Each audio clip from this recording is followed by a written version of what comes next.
The attorney set a leather folder on my kitchen table with the practiced calm of a man who had delivered bad news for a living. He looked at me, the way people look at someone they've already decided is guilty. My client believes you have a moral obligation to share your inheritance with the Whitfield family, he said. Across the table, my mother-in-law watched me with a smile I recognized immediately. It was the same smile she'd worn at my wedding, 7 days earlier. Warm, polished, practically loving. Now it looked like something else entirely. I let my eyes move from the folder to her face. "You brought a lawyer," I said quietly, "into my house to ask me for money." She folded her arms. "Not just money, Renee, family money." My pulse was hammering, but I kept my voice level, because there was one thing neither of them understood yet.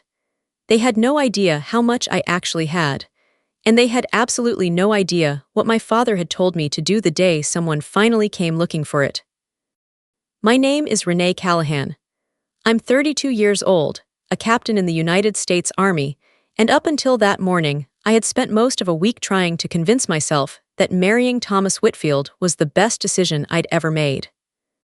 7 days before that, I had stood beside him at a small stone chapel outside Washington, D.C., surrounded by friends, family, and a handful of soldiers I'd served alongside. My father hadn't been there. He couldn't be. Colonel James Callahan had died 11 months earlier, a decorated officer who'd spent more than 3 decades in uniform before retiring. To the world, he was disciplined, unreadable, difficult to impress. To me, he was just Dad. He taught me how to press a uniform until the crease could cut paper. He taught me to keep a promise even when no one was watching. And more than anything else, he taught me one rule that I heard so many times it became part of how I thought. Never show people what you have until you understand what they value. I never fully understood that sentence until my wedding week. Thomas knew there was an inheritance. He knew there were investments, property, accounts my father had built over a lifetime. What he didn't know, what I had never once told him, was the number. $68 million. It wasn't money I flaunted or even thought about often. It was the result of 4 decades of careful decisions. Land my father had bought young, stock he'd refused to touch for 30 years, a small defense consulting firm he'd built after retirement, and eventually sold. It sat inside an irrevocable trust his attorneys had structured with exacting care, and his instructions had been just as exact. The money was mine, not my husband's, not his mother's. Mine, with my name on every document, protected by language my father had personally reviewed line by line. I'd kept the number secret for one reason. I wanted to know if the man I was going to marry would still choose me if he believed I had nothing. For the better part of a year, Thomas gave me every reason to believe the answer was yes. He never once asked what I earned. He never complained when a training rotation pulled me away for 6 weeks at a time.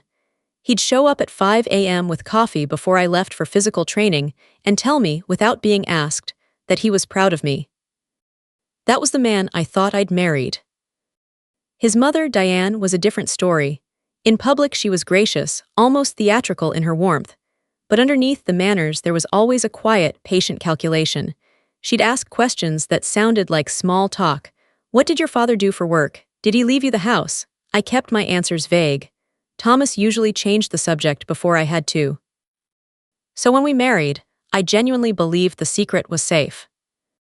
7 mornings later, I was standing in my kitchen making coffee when the doorbell rang. Diane stood on the porch in a cream blazer, pearl earrings catching the morning light. Beside her was a man in a charcoal suit, holding a leather briefcase like it was an extension of his arm. "Good morning, Renee," she said, stepping past me before I'd fully opened the door. I looked at the stranger. "Who is this?" "My attorney." Something in my stomach dropped. "Why would you need one?" "We need to talk about your inheritance." She sat down at my kitchen table like she'd been invited, like the house already belonged to her in some small way.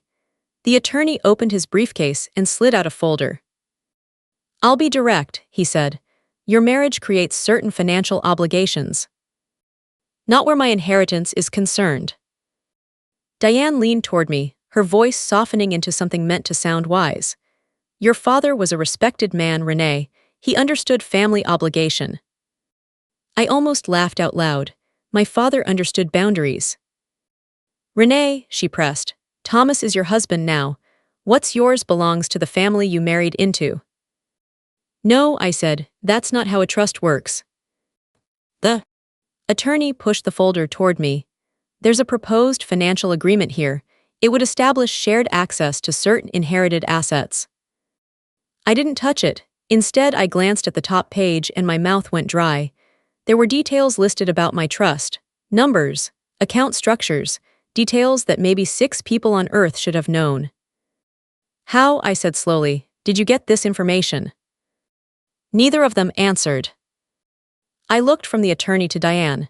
Did Thomas give this to you? She smiled again, that same wedding smile. Thomas doesn't need to tell me everything, she said. Something cold moved through my chest. I picked up my phone and called my husband. He answered on the 3rd ring. Hey, Renee. Thomas, I said, your mother is in our kitchen with an attorney. Silence, not confusion, not surprise, just silence. What? He finally said, and his voice was too quiet. She's asking me to sign documents about my inheritance. Another silence, longer this time, and in that silence I understood something that hurt worse than the folder, worse than the lawyer, worse than Diane's entitlement sitting at my table. Thomas already knew. Maybe not all of it, but something. Renee, he said finally, maybe we should talk about this when I get home. I looked across the table at the woman studying my face like she was reading a hand of cards. She'd come prepared. She'd expected exactly this reaction. And that's when my father's last warning came back to me, clear as a command. Never react while you're angry, never show your hand, and above everything else, never let your opponent see the whole battlefield. I opened my eyes. Okay, I told Thomas, we'll talk tonight. Then I hung up. For the first time since my wedding day, I wasn't thinking like a new wife. I was thinking like my father's daughter, and I knew exactly how much my next move was going to matter. By the time Thomas came home that evening, Diane and her attorney were long gone. I'd spent the entire afternoon at the kitchen table, reading every page of that agreement without signing a single line. The longer I read, the worse it got. This wasn't a request to share my inheritance. It was a legal mechanism that would give Thomas access to my financial records, create joint control over specific assets, and open the door for his family to argue later, in court if necessary, that the money existed to serve household and family needs. It was written politely. It was still a trap. And once I signed it, undoing the damage would take years and a great deal of money I shouldn't have needed to spend. I heard the garage door lift around 7. A moment later, Thomas walked into the kitchen, jacket still on, looking like a man who hadn't decided whether to feel guilty or defensive. He set his keys on the counter. Where's my mom? Where's the attorney? Gone. He nodded slowly, like he'd expected that. You knew they were coming, I said. I knew my mom wanted to talk to you. That wasn't my question. He looked at the floor. I knew she was upset. Thomas. Finally he met my eyes. Yes. The word landed heavier than he probably meant it to. I slid the folder across the table. He didn't touch it. I didn't know she'd bring a lawyer, he said. But you knew she was going to ask about my inheritance. He hesitated a half-second too long. Yes.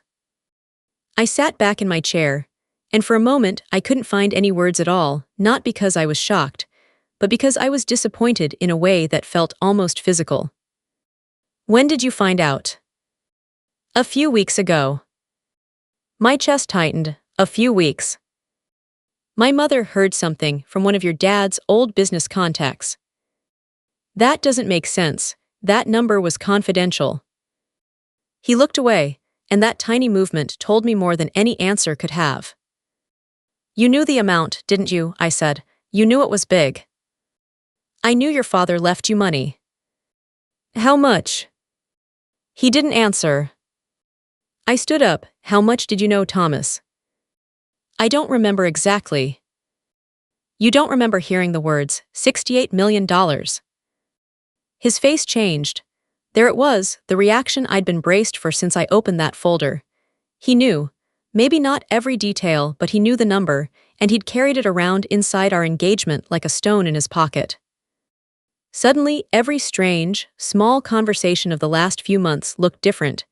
His questions about my father's estate, his offhand comments about buying a bigger house someday, his mother's recent question about whether I planned to keep serving once we started a family. At the time I'd thought those were just ordinary questions. Now they felt like pieces sliding into a shape I didn't want to see. Did you tell her the amount? No. Did you tell her anything? He rubbed his forehead. I might have said your father left you more than we expected. I closed my eyes. We expected. 2 words, and somehow he'd already folded my inheritance into some thing that belonged to both of us before it had ever touched a joint account. You said we, I said. I didn't mean it that way. How did you mean it? He didn't have an answer. I walked to the window. Outside, the street looked completely ordinary, a neighbor carrying in groceries, a couple walking their dog, a kid shooting free throws in a driveway lit gold by the evening sun. Nothing out there had changed. Everything in here had. I never told you the number, I said. I know. Why didn't you ask me directly? Because I didn't care about the number. Then why is your mother in my kitchen, with a lawyer asking me to sign it away? He sat down heavily. I didn't ask her to do that. But you didn't stop her. For the first time, I saw something like fear cross his face. Renee, my family is struggling. I said nothing. My parents have debt, a lot of it. My mom thinks your inheritance could fix it. Fix it, Thomas, that's not how families help each other. That's not what this is. I know. No, I don't think you do. Your mother didn't come to welcome me into this family 7 days after our wedding. She came with an attorney and information about my private trust. He looked down at the table. I know. Then tell me how she got it. Silence. A silence that stretched long enough for me to understand he either knew exactly how, or had a very strong guess he didn't want to say out loud. Thomas, I need the truth, not the version that makes your family look better. He swallowed. My mother's been asking around. Asking who? Asking what? About your father's estate, before the wedding. My stomach sank. How long before? Maybe 2 months. 2 months? While I'd been choosing flowers and finalizing a guest list and trying to squeeze wedding planning between field exercises, his mother had been quietly digging into my father's estate. At first I thought she was just curious, he said.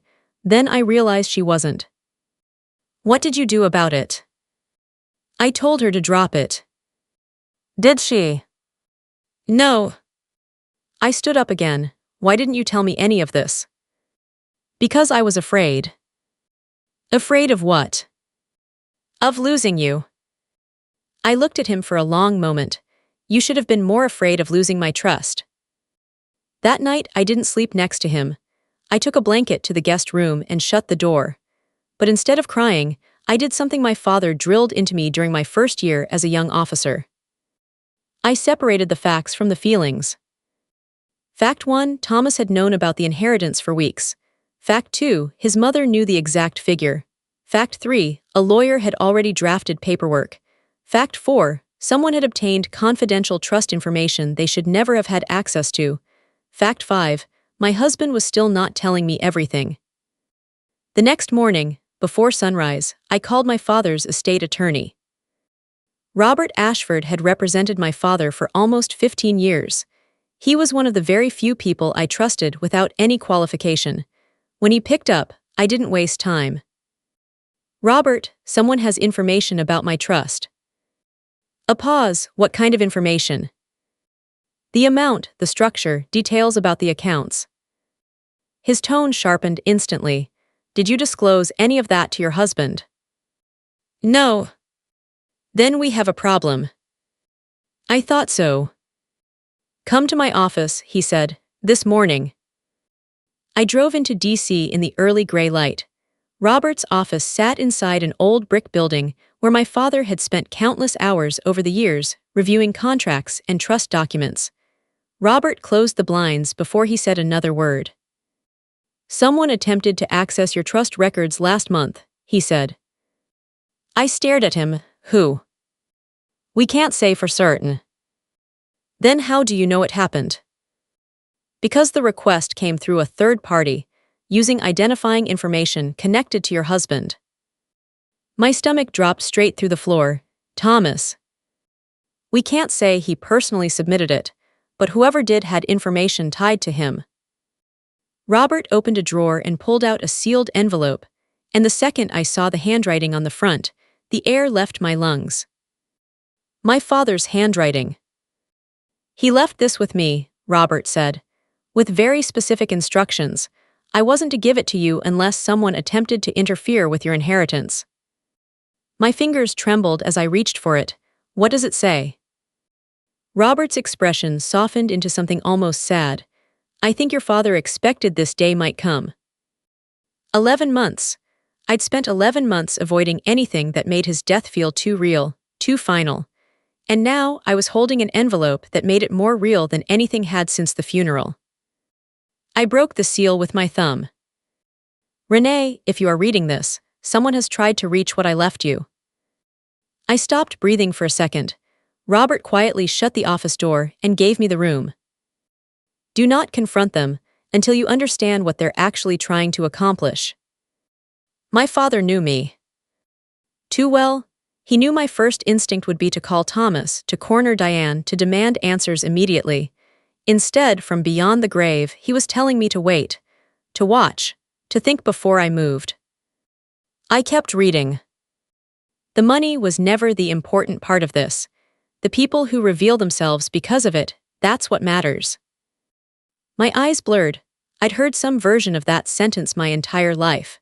My father grew up in a working-class family in rural Ohio, long before anyone called him Colonel Callahan. He used to say his first military paycheck felt like a fortune, because at 19 he'd never had $200 to his name at once. He believed money should buy you freedom to make good decisions, never permission to make careless ones.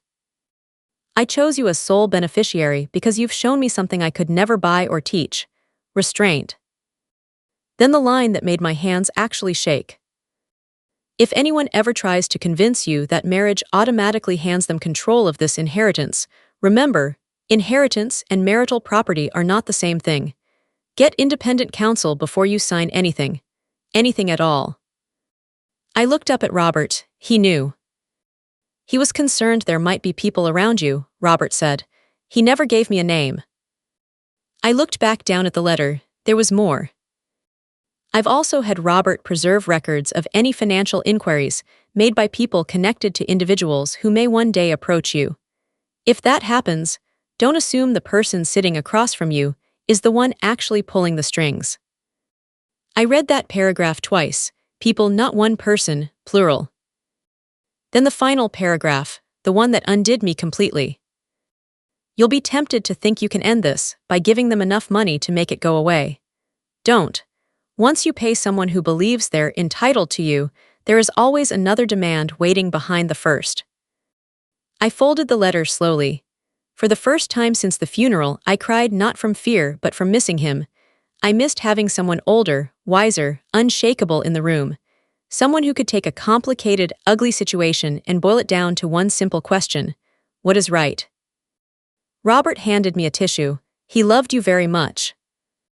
"I know. He was proud of you." I wiped my eyes. I just wish he'd told me more while he was alive. Robert smiled a little sadly. He probably thought he had. That sounded exactly like my father. I took a breath. "Show me the records." He opened another folder. Inside were copies of several inquiries made about my trust over the past few months. One had come through a financial consulting firm, another through an attorney's office. A third had come through a real estate holding company. And attached to that third request was a name: Whitfield Family Holdings. I stared at it. "That's Diane's family business." Robert nodded. Thomas's father owns several commercial properties through that entity. It's been struggling for a long time. How badly? He slid another folder toward me. I read the numbers slowly, and each one hit harder than the last. Millions in outstanding debt, multiple defaulted loans, tax liens, a foreclosure notice already filed against one property. How long has this been going on? I asked. Years. I felt something inside my chest go cold and very still.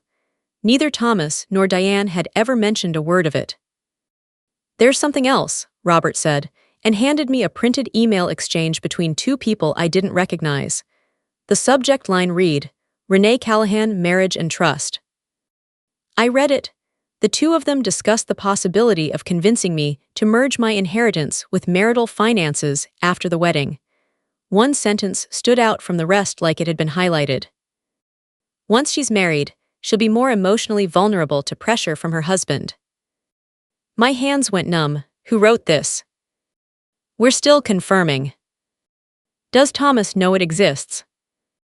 I don't know. I closed my eyes. I wanted so badly to believe he didn't, because underneath all of it I still loved him. That was the most painful part of the entire thing. If I'd hated him, this would have been simple. But I didn't. I loved the man who used to wait outside the airport gate after my deployments. I loved the man who once told me my dress uniform was the most beautiful thing he'd ever seen me wear. I loved the man I thought he was. Now I had no idea if that man had ever fully existed. I drove home that afternoon without calling ahead.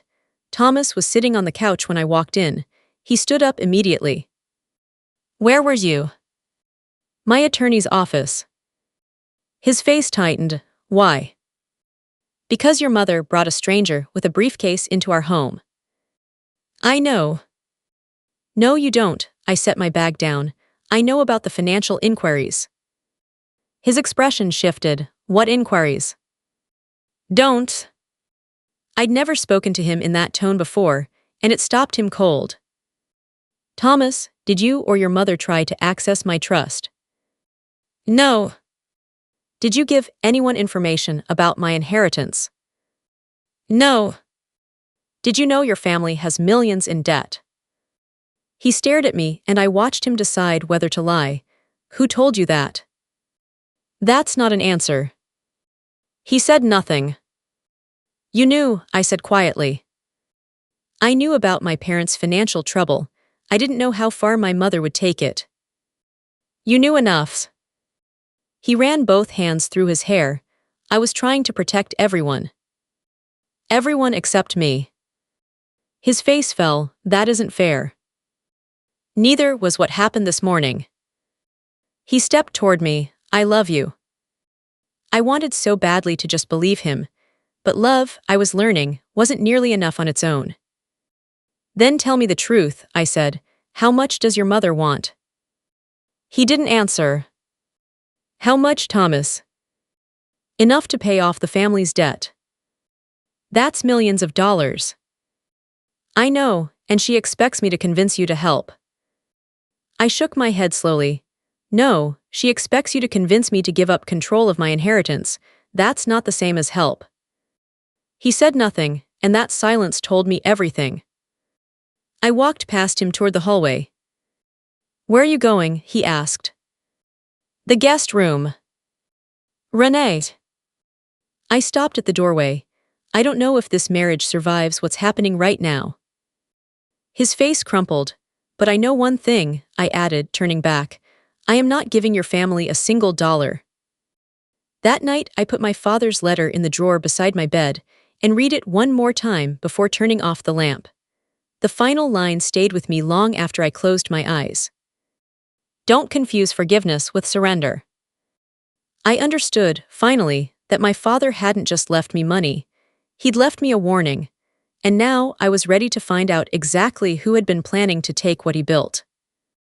The next morning, I woke before sunrise, old habit from the army, a body clock that had never fully adjusted back to civilian time.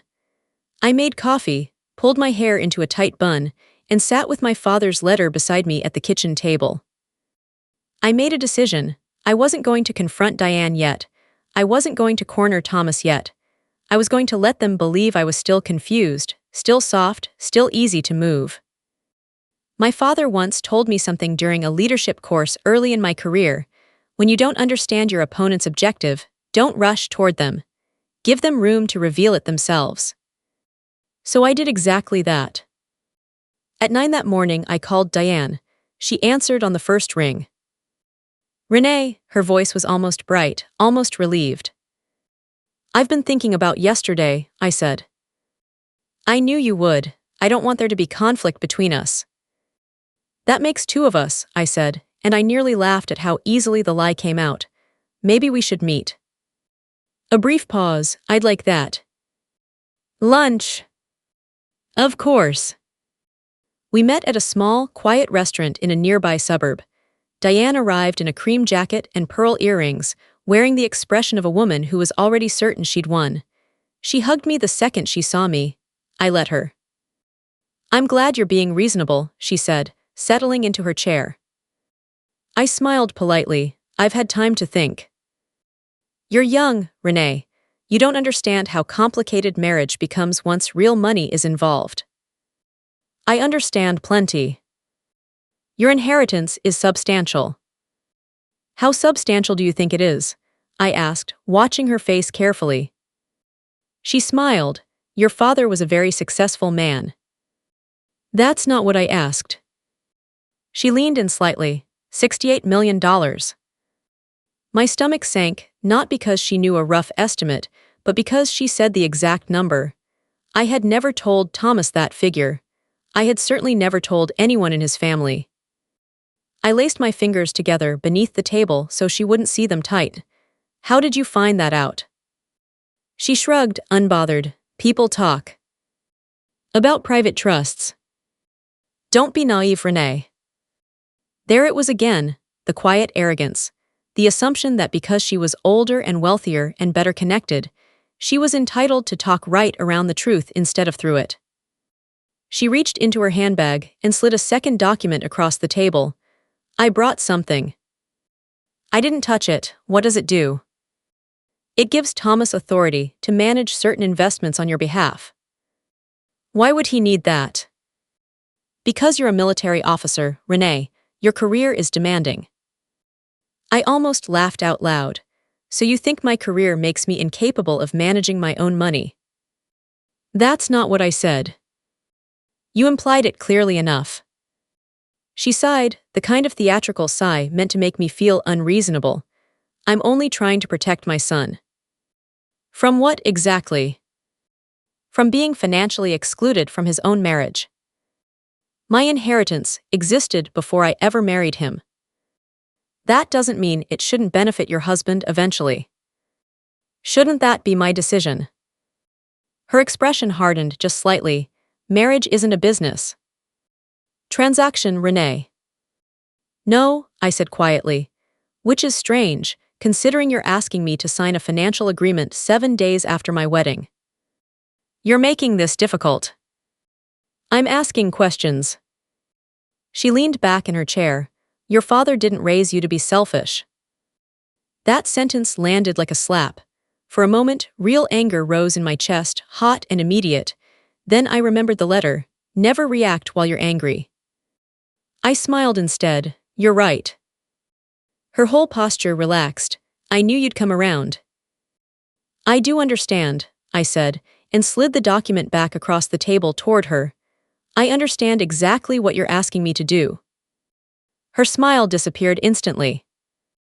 And I won't sign it. She stared at me. Renee, you're making a serious mistake. Maybe, I said, standing, but it's mine to make. I left before she could say another word.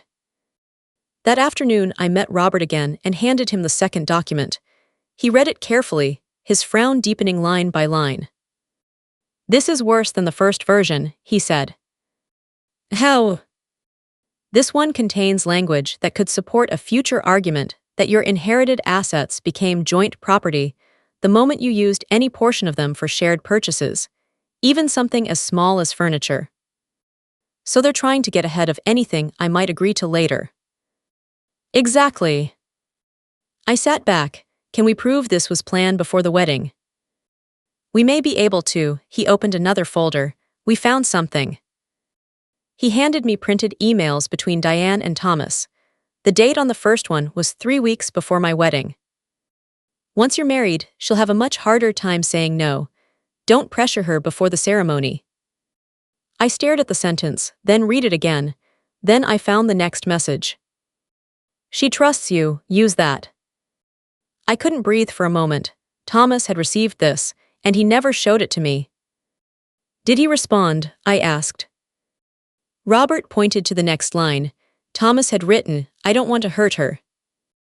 Diane's reply, you're not hurting her, you're securing your family's future. I closed my eyes, holding on to one fragile hope, that Thomas's message meant he'd tried to push back, tried to protect me even a little. Then I read the final line of the thread.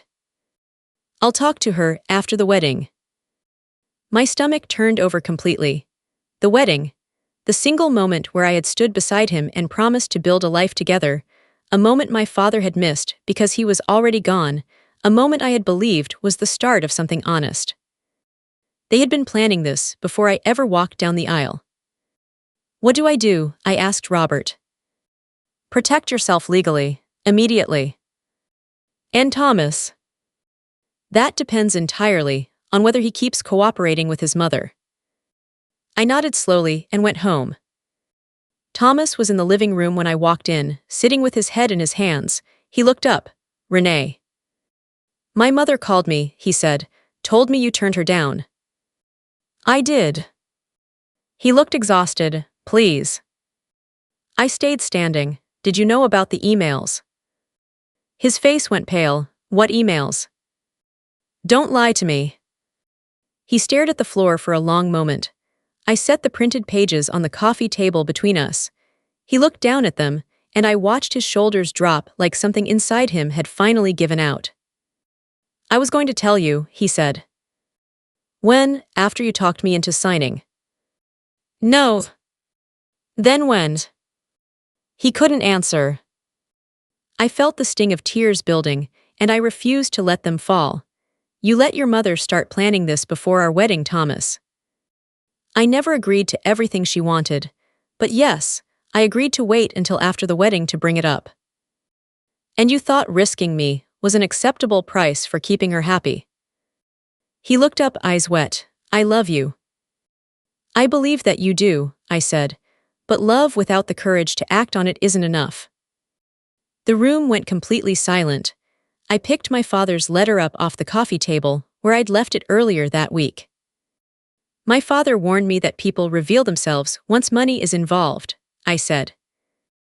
I never wanted your money. Then prove it. How? Tell your mother no, to her face, not to me on speakerphone, to her. He looked genuinely terrified for the first time since this started, and in that fear, I had my answer. That night, I locked my father's letter in the drawer beside my bed. Then, I called my attorney and told him to begin formal steps to protect every asset my father had left me. I wasn't filing for divorce, not yet. I wasn't burning the marriage down, not yet. But I was done pretending any of this was a misunderstanding. If Diane wanted a fight over my inheritance, she had picked the wrong woman to fight, because I wasn't going to come at her with anger. I was going to come at her with facts. The next piece of evidence arrived on a Tuesday morning. Robert called while I was getting ready for physical training. Renee, I need you to come in. His voice wasn't pan. It was serious, which somehow felt worse. What happened? We found something connected to Thomas directly. I drove into the city with my mind cycling through every possibility, and by that point, I'd stopped expecting good news of any kind. Still, nothing prepared me for what Robert laid on his desk. It was a formal financial agreement, not the one Diane had brought to my kitchen, not the one she'd slid across a restaurant table. This was something else entirely, an internal agreement between Thomas and Whitfield Family Holdings. I read the first page, then the second. My hands started to shake. What is this? Your husband's family owns several commercial properties carrying significant debt. This agreement was drafted before your wedding. I kept reading, and near the bottom I saw my own name, not as a beneficiary, not as an owner of anything, but listed as a potential source of capital. They plan to use my inheritance to cover this debt, I said. Robert nodded. That's what it appears to show. The date on the agreement was 3 weeks before my wedding. 3 weeks before Thomas stood across from me and promised to build an honest life together. Before I put a ring on his hand. Before I told him I loved him and meant every word of it. They had already been discussing my money before I'd even become his wife. Does Thomas's signature appear on this? I asked. Robert hesitated half a beat. Yes. I closed my eyes, and for a second the office disappeared entirely. I was back at the chapel, hearing the music, watching him wait for me at the end of the aisle, remembering exactly what I'd thought the moment I saw his face. This is the man I can trust. I opened my eyes. Can we prove this was tied specifically to my inheritance? We can prove the agreement existed. We can't yet prove intent to force your hand. But it matters. It does. I sat quietly for a long moment. I wasn't interested in destroying a person simply because I was in pain. I wanted the truth, and I wanted to protect what my father had built. That afternoon, I brought the agreement home and set it on the table in front of Thomas. He looked at it, and his face changed instantly. Where did you get that? Your family's records. You weren't supposed to see that. Something inside me went completely still. That's your first reaction, not that it exists, that I found it. I didn't mean it like that. Then how did you mean it? He sat down slowly. I stayed on my feet. Did you sign this? I asked. Oh, yes. Why? My mother pressured me. I thought if I didn't help, my parents would lose everything. So you decided I should pay for it instead. No, I never expected you to actually give us $68 million. Then what did you expect? He looked away, maybe a few million. The words landed harder than a shout would have. A few million, like it was nothing, like the number had no weight at all, as if my father's entire life's work had become a line item in someone else's crisis. How much did your mother say she needed? I asked. About $4 million. And how much did she expect to actually get from me? I don't know. You signed a legal agreement without even knowing the number. Knowing wasn't. That's exactly the problem, Thomas. He looked back at me, and for the first time he didn't defend himself. He didn't blame his mother. He didn't tell me I was overreacting. He just sat there. Somehow that silence made the betrayal feel more real than any argument could have. Then his phone rang. He glanced at the screen. It's my mother. Answer it. He hesitated, then picked up. Mom. Diane's voice came through immediately, sharp and impatient. Did she sign? He looked at me. No. A pause. Then Diane said something that turned my blood to ice. Then you need to make her understand what happens if she doesn't cooperate. I reached over and took the phone. I'm listening. Silence on the line. Renee. Yes. Her tone shifted instantly, defensive. You shouldn't be listening to a private family conversation. You called my husband about my money. Because you're being unreasonable. No, I'm being careful. You don't understand what your father would have wanted for this family. That sentence made real anger rise in my chest. You didn't know my father. I knew his reputation. You knew nothing about him. She grew defensive, her voice climbing. Your father was a powerful man, Renee. He understood that families support one another. My father also believed people should earn what they're given. She hung up. Thomas stared at the phone in silence. I looked at him. That's the last time she uses you to speak to me. I know, he said quietly. You need to decide something. What? Your mother or our marriage? His face crumpled. Renee, I'm not asking you to abandon your family. I'm asking you to stop letting them turn our marriage into a financial strategy. He was quiet for a long time. Finn.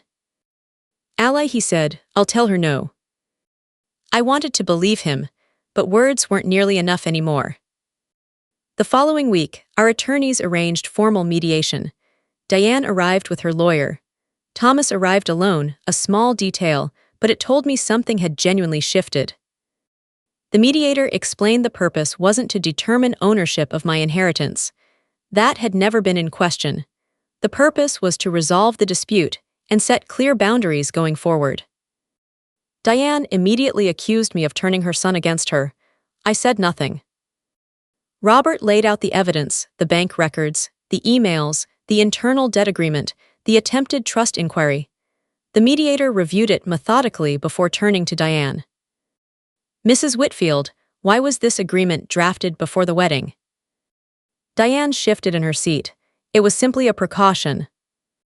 Why does it specifically reference Ms. Callahan's inheritance? She was about to become part of our family. The mediator turned to Thomas. Did you sign this document? Yes. Did your wife know about it before the wedding? No. The room went completely still.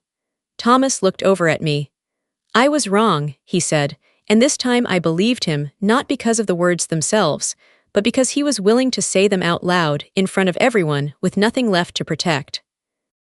Diane's expression hardened. This is absurd. She has $68 million and everyone is treating her like the victim. I looked directly at her. I never asked you for anything. She opened her mouth to respond. I didn't take your house, I continued. I didn't take your family's business. I didn't take your son's money. I paused. You came after mine. No one spoke. And in that silence, I finally understood exactly what my father had meant, all those years, all those warnings. The money hadn't changed a single person in that room. It had simply removed the mask. Months later, I realized the hardest part had never been protecting $68 million. The hardest part was deciding what to do with the people who tried to take it. Mediation ended without Diane receiving a single dollar. My inheritance stayed exactly where my father's estate plan had always intended it to stay, separate, protected, mine. The Whitfield family's debts remained their own, and Thomas formally withdrew from the agreement he'd signed weeks before our wedding. But winning didn't make everything better. Thomas understood I couldn't simply move forward like nothing had happened. He moved into a small apartment about 20 minutes away. We were still married, but living apart. He never once asked me to come back. He never asked me for money. And maybe most importantly, he stopped making excuses for his mother. A few weeks after mediation, he called me. My mother wants me to challenge the trust in court, he said. Are you going to? No, I told her I'm done. I sat with that for a moment. Why are you telling me this? Because I should have told you everything a long time ago. His voice cracked. I spent my whole life trying to keep her happy. I thought if I just kept everyone calm, nobody would get hurt.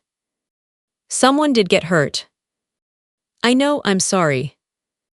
I appreciate you saying that, I told him, but we're not going back to how things were. I understand. And if we ever have a future, it has to look completely different than this. It will. Over the following months, I watched him actually change. Thomas separated his finances entirely from his parents. He refused to co-sign another loan for the family business. He told his mother directly that my inheritance would never be available to her. When she raged at him for it, he handled it himself. No more speakerphone calls, no more using me as a buffer. Meanwhile, I went back to my duties. There was something steadying about putting the uniform back on. In the Army, responsibility is never vague. You are accountable for exactly what you do, nothing more and nothing less. One afternoon, Robert called with a proposal. My father's estate could fund a foundation, one supporting military families, veterans transitioning back into civilian life, and families navigating financial exploitation. My father had spent his entire life in service to others. I didn't want his legacy to end as a number sitting quietly in a bank account. So I started the Callahan Family Foundation. Part of the inheritance went towards scholarships for military children and financial literacy programs for young service members. One track focused specifically on estate planning, on how couples should talk about money honestly from the very beginning, and on how to recognize financial manipulation before it takes root. I learned something through all of it that I wish someone had taught me years earlier. Financial abuse doesn't always look like someone draining your bank account behind your back. Sometimes it looks like a smiling relative saying we're family. Sometimes it sounds like if you really loved us, you'd help. And sometimes it arrives at your front door wearing a cream blazer and carrying a leather briefcase. A few months later, Thomas and I agreed to try counseling. In our first session, the counselor asked us a question that neither of us answered right away. Do you want to save this marriage, or do you just want to stop feeling guilty about ending it? Finally, I said, I want to know if we can build something honest. Thomas nodded, so do I. We spent months learning how to actually talk about money without fear sitting behind every sentence. We talked about boundaries, family expectations, careers, what kind of future we actually wanted. But through all of it, he kept showing up. He never once said that was my mother, not me. He said every time, those were my choices. Diane never apologized. Eventually, she stopped reaching out to me directly at all. One autumn afternoon, almost a year to the day after she'd first shown up at my door, I drove out to Arlington National Cemetery. My father is buried there. I wore my dress uniform for the visit. It was quiet, just wind moving through the trees, leaves scattering across the grass. I stood at his grave for a long time. Then I finally said it out loud. Dad, you were right. The money didn't change anyone. It just showed me who they already were. But standing there, I understood something else too, something he hadn't been around to teach me directly. He'd shown me how to protect what he left behind. Life had taught me the rest, how to decide, on my own, who actually deserved a second chance. I'd spent months believing that revenge meant making Diane feel exactly the pain she'd caused me. It didn't. The real victory was refusing to become someone bitter. I protected myself. I told the truth. I walked away from manipulation without becoming cruel in return. And I gave Thomas the chance to prove he could still become a better man than the one who'd sat silently while his mother planned around me. Eventually, we renewed our vows. Before we exchanged rings, Thomas looked at me and said, I don't deserve a second chance just because I apologized. I only deserve it if I spend the rest of my life actually earning your trust. I smiled, then let's start there. When I slid the ring back onto his finger, I didn't feel like I was erasing anything that had happened. That was, in the end, the real inheritance my father left me. Not $68 million, the courage to protect myself, the discipline to wait for the whole truth instead of reacting to half of it, and the wisdom to understand that forgiveness never requires surrender. If there's one thing I hope you take from this story, let it be this: protect what you've built, but don't let fear turn your heart into a fortress. Talk about money honestly, long before the wedding, not after. Put anything important in writing. Get independent advice the moment something feels wrong, even if the person asking makes you feel guilty for asking questions. And never let anyone convince you that the word no makes you selfish. Sometimes no is how you protect your future. Sometimes no is how you protect your family. And sometimes, no is the first honest word you've spoken in years. My father believed he was leaving me $68 million. In the end, he left me something worth far more than that. He taught me how to recognize a person's true character the moment money enters the room, and that lesson has stayed with me every single day since. If this story meant something to you, take a minute and think about the people in your own life who stood beside you when there was nothing in it for them. If you know someone who needs a reminder about boundaries, about trust, about protecting what they've worked for, share this with them. And if you enjoy stories about courage, family, second chances, and finding strength after betrayal, stay with me. There's another one coming. Thank you for watching. Protect your peace, value your character, and never confuse forgiveness with surrender.